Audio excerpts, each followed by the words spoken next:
আসসালামু আলাইকুম, স্বাগত জানাচ্ছি আরটিভির মধ্যাহ্নের সংবাদে। আপনাদের সঙ্গে আছে মালিহা হোসাইন।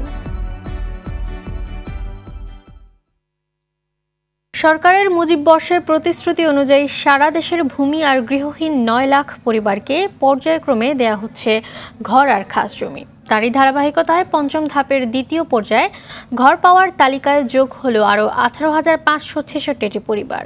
সকালে গণভবন থেকে ভার্চুয়াল মাধ্যমে দেশের বিভিন্ন জেলা উপজেলায় এই ঘর আর খাস জমি তুলে দেন প্রধানমন্ত্রী শেখ হাসিনা। একই সঙ্গে দেশের ২৬ জেলার সব উপজেলা সহ আরও নতুন ৭০টি উপজেলাকে ভূমি ও গৃহহীন মানুষ মুক্ত ঘোষণা করেন সরকার প্রধান। এ সময় মানুষের জীবনমান উন্নয়ন করা সরকারের অন্যতম লক্ষ্য বলে জানান প্রধানমন্ত্রী। এছাড়া সম্প্রতি ঘূর্ণিঝড় রেমালের প্রভাবে ক্ষতিগ্রস্তদের তালিকা তৈরি করা হয়েছে জানিয়ে তাদের সবাইকে নিজ নিজ প্রয়োজন অনুযায়ী সহায়তার কথাও জানান সরকার প্রধান।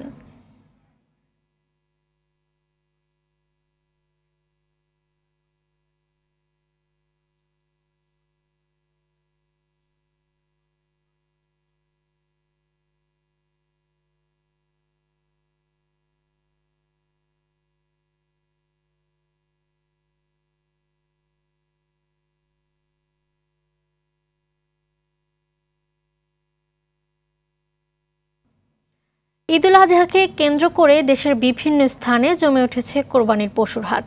রাজশাহীর সবচেয়ে বড় পশুর হাট বসেছে সিটি হাটে। বেচাকেনা শুরু হলেও কাঙ্ক্ষিত দাম না পাওয়ার অভিযোগ বিক্রেতাদের। অন্যদিকে গরু অনুযায়ী দাম বেশির অভিযোগ ক্রেতাদের। এছাড়া জয়পুরহাটে বেশি দামের আশায় গরু মোটাতাজা করে কাঙ্ক্ষিত দাম না পাওয়ায় বিপাকে খামারিরা। জেলা প্রাণী সম্পদের তথ্যমতে জেলায় প্রায় ৩,০৯,২৭১টি পশু বিক্রির জন্য প্রস্তুত রয়েছে। বাজারে পশু বেচা কেনার বিষয়ে জানাতে চট্টগ্রামের মজ্জারটেক পশুর হাটে আছেন সহকর্মী সাইফুল মাহমুদ। সেখান থেকে সরাসরি যোগ দিচ্ছেন তিনি। সাইফুল, পশু বেচা কেনার বিষয়ে সবশেষ কি তথ্য আছে আপনার কাছে জানাবেন।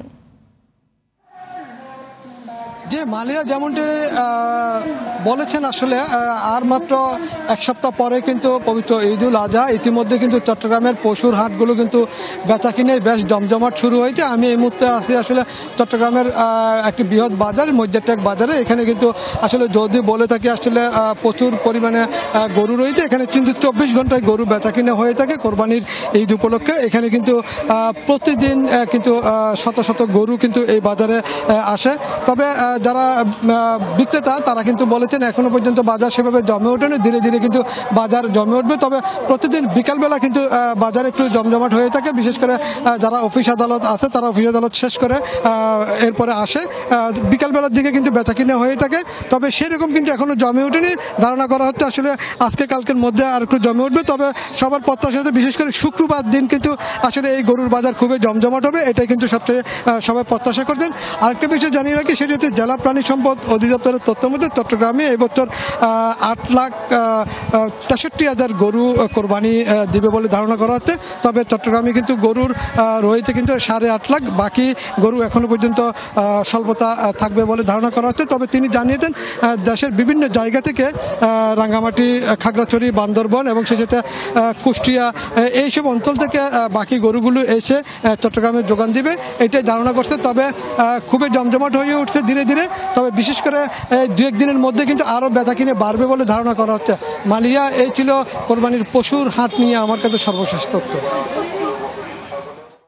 ধন্যবাদ আপনাকে।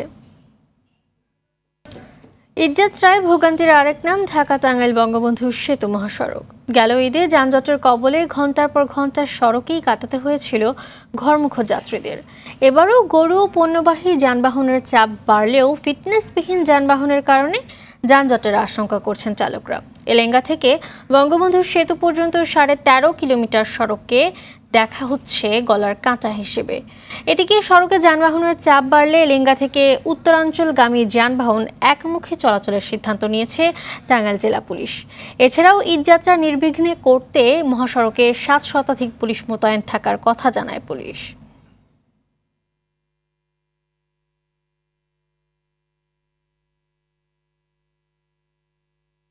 মহাসড়ক পরিস্থিতি জানাতে টাঙ্গাইল থেকে সরাসরি যোগ দিচ্ছেন সহকর্মী কামাল হোসেন। কামাল, ঈদ ঘিরে ঢাকা টাঙ্গাইল মহাসড়কের পরিস্থিতি কেমন দেখতে পাচ্ছেন জানাবেন।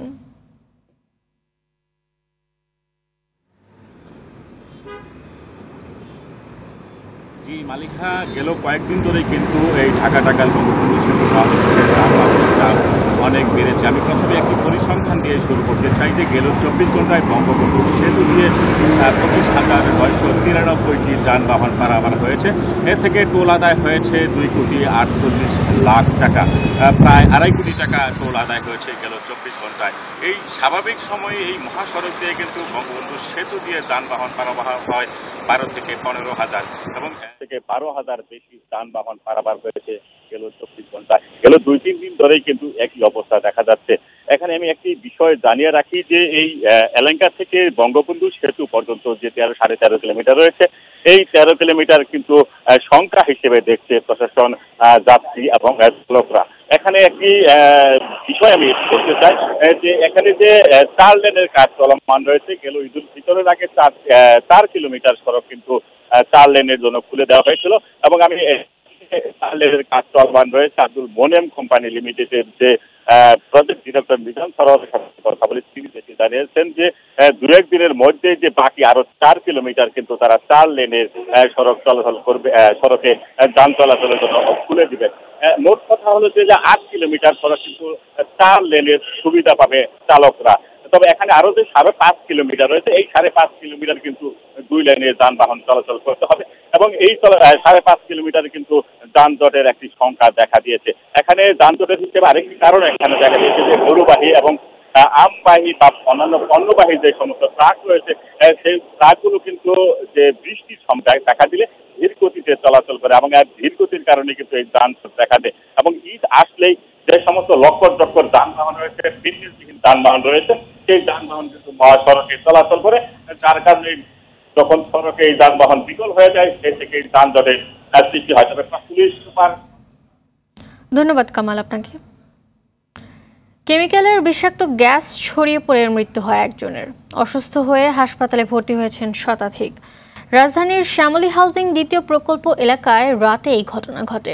গাবতলী মোহাম্মদপুর বেড়িবাঁধ লাগোয়া শ্যামলী হাউজিং দ্বিতীয় প্রকল্প এলাকায় সকালের দিকে হঠাৎ বিষাক্ত গ্যাস ছড়িয়ে পড়ে। প্রত্যক্ষদর্শীরা জানান, ভাঙারি দোকানে সিলিন্ডার ভাঙার চেষ্টা করলে পুরো এলাকায় গ্যাস ছড়িয়ে পড়ে। সেখান থেকেই বেশিরভাগ অসুস্থ হয়। এর মধ্যে একজন মারা যান। তার বাড়ি নোয়াখালী। সে চাচাতো ভাইয়ের বাসায় বেড়াতে এসেছিল।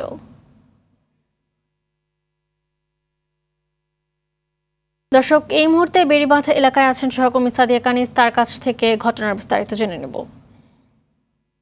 সাদিয়া, ঘটনার সবশেষ হতাহতের সংখ্যা জানতে পেরেছেন কিনা, আর কিভাবে ঘটলো এই ঘটনা জানাবেন আমাদের। মালিহা, আপনি যেমনটি বলছিলেন, গতকাল রাতেই কিন্তু এই কেমিক্যাল ভর্তি যে গ্যাস সিলিন্ডার সেটি কিন্তু একটি ভাঙারির দোকানে আনা হয় এবং সেই ভাঙারির দোকানের যারা কর্মচারী ছিলেন তারাই আসলে এই সিলিন্ডার ভাঙার চেষ্টা করছিলেন। সেই ভাঙার পরেই কিন্তু তারপরে আস্তে আস্তে এই কেমিক্যাল আসলে পুরো এলাকায় ছড়িয়ে পড়ে এবং যারা বয়স্ক ছিল এবং শিশুরাও আসলে অনেকেই অসুস্থ হয়ে পড়েন। আশেপাশের যেসব বাড়ি ছিল সব বাড়িরই আসলে অনেকেই অসুস্থ হয়ে পড়ে এবং বেশিরভাগ মানুষকেই আসলে হাসপাতালে নিয়ে যে ভর্তি করে দেওয়া হয়। অনেকেই আমাদেরকে যারা প্রত্যক্ষদর্শী ছিলেন তারা জানিয়েছে যে আসলে যখন এই গ্যাসটি ছড়িয়ে পড়ে তারা আসলে বুঝতে পারছিলেন না যে কোথা থেকে এই ঘটনা সূত্রপাত হয়েছে এবং তারা আসলে চোখে কিছু দেখতে পাচ্ছিলেন না এবং নিঃশ্বাস ঠিক মতো নিতে পারছিলেন না, শ্বাস প্রশ্বাসের সমস্যা হচ্ছিল। তো সেই জায়গা থেকে এই ঘটনায় কিন্তু একজন মারা গেছেন, ঢাকা মেডিকেলে উনি ভর্তি আছে এবং একজনের মুখ দিয়ে রক্ত উঠেছে এমন তথ্য আমরা পেলাম। এখানে যারা প্রত্যক্ষদর্শী আছে তারা আমাদেরকে জানিয়েছে। আর যারা হাসপাতালে ভর্তি ছিলেন তারাও 2-1 করে যখন সুস্থ হয়েছে তারা এসেছে এবং আমাদের সাথে কথা বলেছে যে হঠাৎ করেই গতকাল রাত 3-3:30 নাগাদ সময়েই কিন্তু তাদের এই ঘুমন্ত অবস্থায় শ্বাস প্রশ্বাসের সমস্যা দেখা দিলে তারা আসলে খোঁজাখুঁজি শুরু করে কোথা থেকে আসলে এই কেমিক্যালের উৎপত্তি হলো এবং তারা আসলে অসুস্থ হয়ে যাচ্ছে। তো সেই জায়গা থেকে এখানে আমরা এখন পর্যন্ত প্রশাসনের কাউকে দেখিনি। সকালে তারা এসেছিলেন, আমরা হয়তো বা পরবর্তীতে প্রশাসনের কারোর সাথে কথা বলবো এবং সেই গ্যাস সিলিন্ডারটি কিন্তু এখন পর্যন্ত এখানে আছে। এখন আমরা এই লাইভ দিচ্ছি, এখন পর্যন্ত কিন্তু এই গ্যাস সিলিন্ডারের যে তীব্র একটা গন্ধ, সেই গন্ধ কিন্তু আমরা পাচ্ছি। এবং মাস্ক ছাড়া আসলে থাকা যাচ্ছে না। তো একজন প্রত্যক্ষদর্শীর সাথে একটু কথা বলে দেখি যে উনি আসলে কি দেখেছিলেন, একটু আমাদেরকে জানাবেন কালকে ঘটনা কি হয়েছিল। এটা এই 12:30 থেকে 1টা বাজে তখন এই দোকানদার আর কি গ্যাস সিলিন্ডারটা বাইকের এনে এখানে আনছে, আনার পরে বা আপনার আধা ঘন্টা তখন রাত্রি 1টা বাজে, 1টার দিকে তখন একটা বিশ্রী একটা গন্ধ বাইর হয়েছে। একটা বিশ্রী গন্ধ বাইর হওয়ার পরে আমরা ভাবছি যে এখানে একটা কোম্পানি আছে, একটা বড় একটা কোম্পানি আছে। আমরা ভাবছি যে এটা কেমিক্যালের গন্ধ। আমরা অনেক লোকজন মিলে, এলাকার লোকজন মিলে খুঁজতে এখানে আসছি, আইসা দেখি এখানে কোনো কিছু নাই। তারপর আমরা আস্তে আস্তে যখন বেরিবান্ধের উপরে উঠি তখন 2টা মহিলা আমাদেরকে বলে যে যে গ্যাসের বোতলটা এই বাঙালির দোকানদার এখানে ফাটাইছে, এই গ্যাসের বোতল থেকে এই বিষাক্ত ধোঁয়া বাইর হচ্ছে।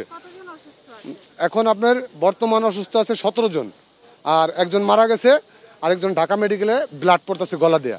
ধন্যবাদ। আপনি শুনছিলেন মালিহা যে একজনের কিন্তু ব্লাড পড়ছে গলা দিয়ে, ঢাকা মেডিকেলে ভর্তি আছে তিনি, আর যিনি মারা গেছেন তার মরদেহ কিন্তু এখন পর্যন্ত ঢাকা মেডিকেলে রাখা হয়েছে। ধন্যবাদ সাদিয়া। সেনাবাহিনী প্রধান হিসেবে নিয়োগ পেয়েছেন লেফটেন্যান্ট জেনারেল ওয়াকারুজ্জামান। আন্তঃবাহিনী জনসংযোগ পরিদপ্তর ISPR এক বিজ্ঞপ্তিতে এই তথ্য জানিয়েছে। তাকে জেনারেল পদে পদোন্নতি দিয়ে 3 বছরের জন্য সেনাবাহিনীর প্রধান পদে নিয়োগ দেওয়া হয়েছে। আগামী 23 জুন বর্তমান সেনা প্রধান SM শফিউদ্দিন আহমেদ অবসরে যাবেন, সেদিনই দায়িত্ব নেবেন ওয়াকারুজ্জামান। নতুন সেনাপ্রধান 1985 সালের 20 ডিসেম্বর সেনাবাহিনীতে কমিশন লাভ করেন। দীর্ঘ 39 বছরের সামরিক জীবনে তিনি 9ম পদাতিক ডিভিশনের জেনারেল অফিসার কমান্ডিং, সাভারে এরিয়া কমান্ডার, সেনা সদরের সামরিক সচিব, সেনাবাহিনীর চিফ অফ জেনারেল স্টাফের দায়িত্ব পালন করেছেন। ব্যক্তিগত জীবনে তিনি 2 কন্যা সন্তানের জনক। ওয়াকারুজ্জামান 1966 সালের 16 সেপ্টেম্বর শেরপুরে জন্মগ্রহণ করেন। তিনি সাবেক সেনাপ্রধান প্রয়াত জেনারেল মুস্তাফিজুর রহমানের জামাতা।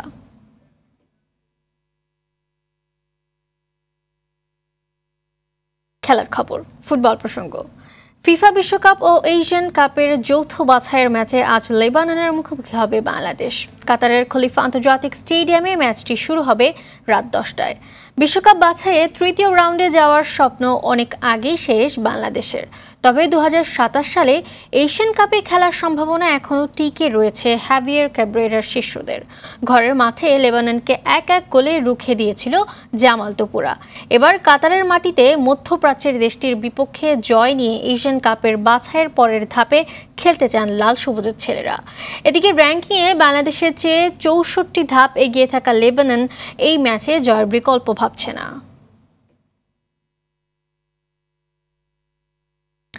মধ্যাহ্নের সংবাদ এই পর্যন্ত। এই সবশেষ সংবাদ জানতে যে কোনো মোবাইল ফোন থেকে 24141 নম্বরে ডায়াল করুন। দুপুরের সংবাদ 2:45 দেখার আমন্ত্রণ রইল। ধন্যবাদ সবাইকে।